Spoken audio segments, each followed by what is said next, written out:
Vamos a pedirle al secretario de Relaciones Exteriores, Marcelo Ebrard, que informe sobre el asilo al presidente Evo Morales. Con su permiso, señor presidente.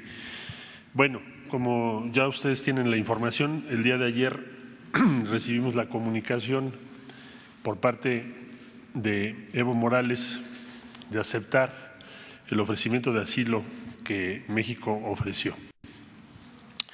A raíz de ello, se instruyó por parte del señor presidente que se trasladara una aeronave de nuestra Fuerza Aérea para pasar literalmente a Bolivia por Evo Morales. Bueno, serían muchos los detalles, pero me voy a referir a los puntos principales. Ha sido como un periplo por diferentes espacios y decisiones políticas. En primer lugar, la ruta que se eligió fue a través de Lima, Perú. Se pidió autorización al gobierno de ese país, se nos otorgó. La aeronave bajó en Lima, Perú, como primer punto de contacto. Ahí tuvo que esperar porque para poder conseguir las autorizaciones en Bolivia correspondientes, pues ya se imaginarán ustedes el problema, en virtud de que están en medio de un proceso político muy complejo y entonces no está claro quién decide qué. Al final del día se otorgó el permiso por las autoridades competentes en Bolivia y se le dio instrucción a la aeronave que viajara. Despegaron de Lima y cuando llegaron al espacio aéreo de Bolivia les dijeron que no, que ese permiso ya no era el válido. Oiga, pero ya estoy aquí en vuelo. Sí, pero no pueden pasar al espacio aéreo. Entonces hubo que retornar a Lima. Ahí en Lima esperar varias horas para poder conseguir la autorización que finalmente, con la valiosa intervención de nuestra embajadora, del subsecretario de América Latina y del de la Voz, finalmente el comando de la Fuerza Aérea fue el que otorgó el permiso para que pudiéramos ir. Lo cual también dice quién tiene el poder ahorita en Bolivia. Entonces, pasó la aeronave, llegó al aeropuerto donde estaba esperándonos Evo Morales y la ruta que teníamos prevista para retornar pues era la misma, regresar por Lima, después sale a aguas internacionales y de ahí hasta México. Pero ya casi por salir, esto estoy hablando hora de México, ya alrededor de las 7:30 de la noche, el gobierno del Perú, por vía de su canciller, me comunicó que por valoraciones políticas se suspendía ese permiso para bajar en Lima a recargar combustible y retornar a México. Entonces, eso fue muy difícil, muy tenso, porque en el aeropuerto donde estaba Evo Morales en ese momento, pues ya había una situación difícil por dos razones. Primero, porque los seguidores o simpatizantes de él estaban en torno al aeropuerto y al interior del aeropuerto había elementos de las Fuerzas Armadas de Bolivia. Entonces fueron un periodo de los de mayor tensión para nosotros. Finalmente hubo que conseguir una ruta, un plan B, pero en lo que conseguíamos ese plan B se pudo haber dado una situación muy difícil en el propio aeropuerto, ya estando Evo Morales a bordo de la aeronave de la Fuerza Aérea de México. Fue el peor momento, por supuesto. Hablamos con Paraguay. Yo establecí contacto con el canciller que amablemente me atendió. Nos ayudó mucho el presidente electo de Argentina, le agradezco profundamente su apoyo y su gentileza, porque él habló con el presidente de Paraguay también por su lado. Y el canciller me dijo, no tenemos inconveniente en que vengan ustedes a la Asunción, vuele el avión a la Asunción y aquí recargue combustible y permanezcan las horas que sean necesarias en lo que ustedes hacen su trámite de autorización de espacio aéreo, porque entendemos la circunstancia en la que está, puede convertirse en una tragedia lo que está pasando. Entonces, amablemente, y le agradecemos mucho al gobierno del Paraguay, entonces nos concedieron esta autorización, pero ya se imaginarán ustedes que cada autorización requiere hablarle a alguien en la dirección correspondiente, mandarle los datos, sacar el permiso, llámeme ahorita en un momentito, y eso es normal en todos los países. Entonces, eso prolongó todavía más. El general que viene a cargo de la aeronave es un agente excepcional. Estamos muy agradecidos con la Fuerza Aérea de México, siempre su profesionalismo impresionante, una sangre fría, fuera de serie, y también habilidad para poder dialogar con la contraparte en ese momento tan complicado, ¿no? Volvió a intervenir la embajadora y finalmente logró que de nuevo la Fuerza Aérea de Bolivia nos permitiera salir, porque ya no nos iban a permitir salir.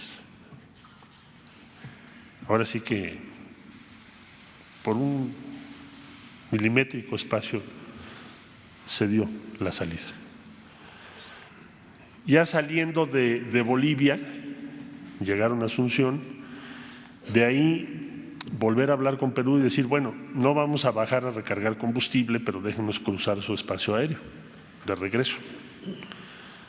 Entonces hicieron las consultas correspondientes y me habló el canciller y me dijo, sí estamos de acuerdo con eso, pasen por nuestro espacio aéreo. Luego, hablar con el canciller del Ecuador para decir, oye, si necesitamos recargar combustible, ¿podemos bajar en Guayaquil? Consultas, me dijo, sí pueden bajar en Guayaquil para recargar combustible, si es necesario para ustedes. Se tramitaron los permisos, luego volvemos a hablar a Bolivia y nos dicen, no, fíjate que ya no te vamos a dar permiso de volver a cruzar el espacio aéreo de Bolivia. Es decir, para volar de Asunción hacia Perú, tienes que cruzar el espacio aéreo de Bolivia. Y ya no, y además ahorita ya es muy tarde, porque allá van horas adelante. Entonces, como no se puede cruzar Bolivia, ¿cuáles serían las alternativas? Entonces, amablemente, el embajador de Brasil nos dice, en La Paz, nos dice, si quieren, yo les ayudo. Después hablamos con el embajador de México en Brasil, el embajador Piña, y en la madrugada consiguieron milagrosamente casi, y también agradecemos al gobierno de Brasil, el permiso para poder volar en el espacio aéreo de Brasil en la línea fronteriza entre Bolivia y Brasil, y de ahí salir a Perú. Esa era la ruta, y de Perú cruzar el espacio aéreo de Ecuador, ya no bajar en Guayaquil, y seguir hasta la Ciudad de México, porque la autonomía de ese avión son aproximadamente 11 horas de vuelo. Entonces, como teníamos ya recargado con combustible, dijimos, pues ya no bajemos, porque está siendo muy complicado el permiso. Bueno, dado el permiso entonces de Brasil, la autorización de Perú y la autorización de Ecuador, al fin despegó el avión al filo de las 2 de la madrugada, hora de México. Va volando desde entonces. La última vicisitud que nos refieren es que hubo que rodear Ecuador, porque ya estando en vuelo, les dijeron que no les permitían sobrevolar el espacio aéreo y que lo iban a revisar. Esto ya en la madrugada. Entonces hubo que rodear para entrar a aguas internacionales y poder en aguas internacionales continuar el vuelo. En estos momentos están en eso. Eso va a provocar otro retraso de aproximadamente un poco más de una hora, hasta donde tenemos información ahora vía la Fuerza Aérea. Ya ese vuelo en su mayor parte transcurrirá pues en aguas internacionales, así que no esperaría yo más contratiempos. Es como un viaje por la política latinoamericana, cómo se toman las decisiones y los riesgos que se corren. Bueno, estamos esperando entonces que a partir de las 11 de la mañana, 11:30 de la mañana, podamos estar recibiendo a Evo Morales en México, conforme a lo que establece el artículo 11 de la Constitución y las leyes correspondientes en México. El propósito de ese artículo y de los ordenamientos legales es proteger, ofrecer protección a la vida y a la integridad de aquellas personas que sean objeto de persecución política. Así lo dice la Constitución. Y así lo ha ejercido México durante décadas. Bueno, desde el siglo XIX. O sea, ya serían siglos. Entonces, esperamos que a esa hora aproximadamente esté por acá. Ya él dará su versión de los hechos, no le corresponde al Gobierno de México dar la versión de por qué tomó las decisiones que tomó. Esas le corresponden a él, en su esfera, sus posiciones, sus convicciones, sus proyectos. La única obligación que tendrá en México, por supuesto, pues es respetar la Constitución y las leyes de México. Ese sería el informe, señor presidente. Sobre este tema, por favor. Buenos días, canciller, presidente. Hans Salazar, de ZMG Noticias. La pregunta sería, bueno, de toda esta complejidad, los riesgos que ha usted descrito, bueno, se tiene aproximada ya una hora de llegada. Usted dice que bueno, puede retrasarse un poco, pero bueno, hasta ahorita ya… Decía ahorita que a partir de las 11 de la mañana, okay. No le daría una hora exacta porque necesitamos esperar el reporte del general que comanda esta nave para saber la hora exacta. Pero a partir de las 11:30 de la mañana calculamos, estimamos que estará por acá. Disculpe, canciller, y bueno, en estos tiempos de la llegada aproximada de Evo Morales, ¿ya se tiene programado alguna conferencia a su llegada de Evo Morales a México? Si se tiene algún acto público, ¿en dónde sería, a qué hora?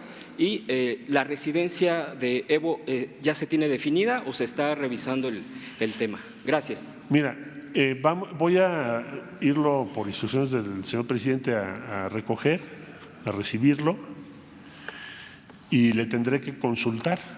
No sé qué planes tenga él en cuanto a si quiere tener una reunión con los medios de comunicación y a qué hora sería. Eso es una decisión de él. En cuanto nos dé esa información, nosotros desde luego facilitaremos que eso se lleve a cabo. Pero este hombre lleva, me imagino, unos días terribles. Entonces, pues será una decisión de él si hoy mismo quiere hacerlo, si lo quiere hacer en otra ocasión. No vamos a revelar ahorita su residencia por razones de seguridad. Quizá lo hagamos más adelante, pero también es una decisión que él tiene que tomar. Nosotros lo que tenemos que hacer es salvaguardar su integridad. Por eso está aquí, ¿no?